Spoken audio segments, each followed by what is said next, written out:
My beloved Collinwood. The Collins family. Who the hell is this? I'm a vampire, madam. Yeah. He's not staying with us forever, is he? I like him. Oh, super fat. Welcome home, Barnabas Collins. How soon can the horses be ready? We don't have horses. We have a Chevy.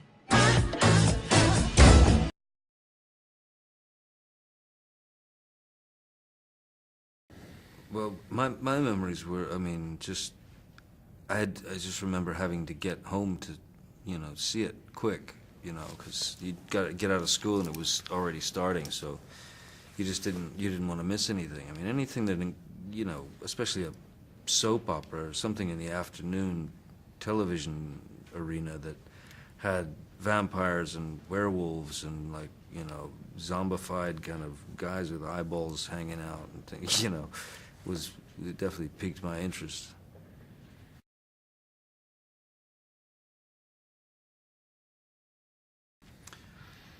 It all came together finally. I mean, initially, we had our little, just kind of, like we always do, just normal, just conversations, talking on set, years before, and then the project was around David Kennedy after Dan Curtis had passed away, and David Kennedy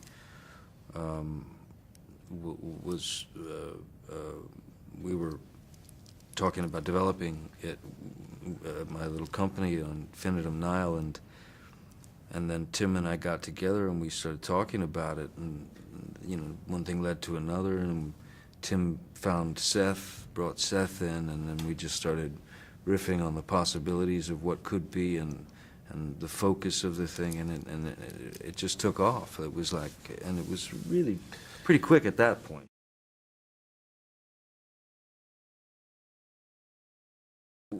As Tim had said earlier, it really sums it up. He's the reluctant vampire, but it's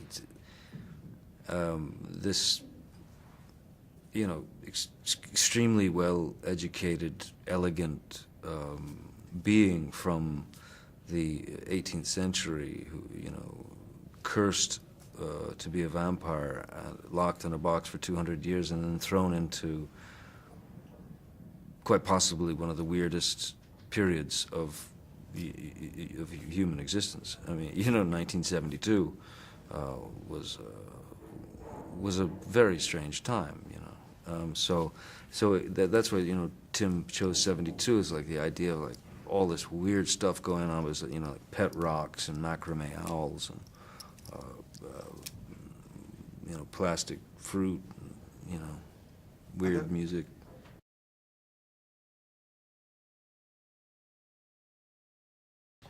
I enjoyed it. I mean, as the character, I mean, to experience things for the first time, I mean, to experience, well, what would he make of a television, set? I mean, which is what we, portrayed in the film. My God, there's this little woman inside this box, and she, this is some kind of strange magic. I have to get her out of there. Or seeing a lava lamp and thinking it's a pulsating blood urn. Or that was the fun of the character. Just being able to experience these things that we accept as everyday kind of normalcy.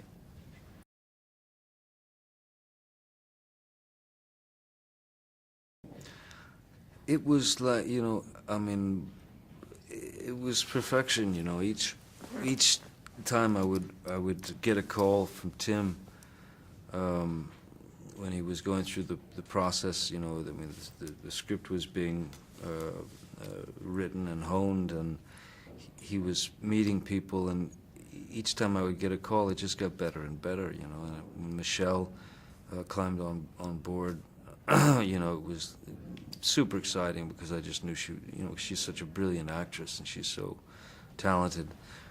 Then Eva Green, who has this wonderful, equally as talented as Michelle, both goddesses, with this sort of air of mystery. Johnny Lee Miller, you know, hysterically funny. Jackie Earl Haley. I mean, it just got better and better as the cast. He just kept putting these people that were exactly right, perfect, for Dark Shadows.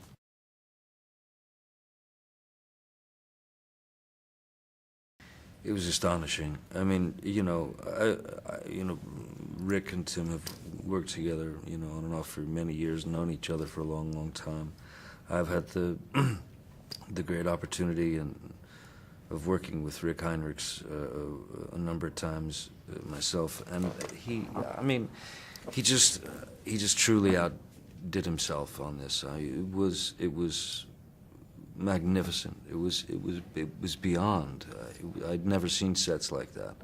To build the entire town of Collinsport in the back with, you know, water, with boats, large boats in it, the back lot of Pinewood, and the detail, his attention to detail in terms of Collinswood.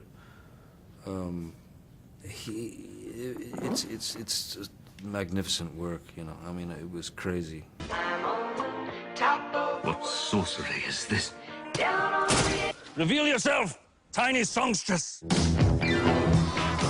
Hello, Barnabas. Remember me? Witch. You cursed me to be this hideous creature. You may strategically place your wonderful lips upon my posterior and kiss it repeatedly. What if I made you love me? With what a spell. With this? I must admit, they have not aged a day.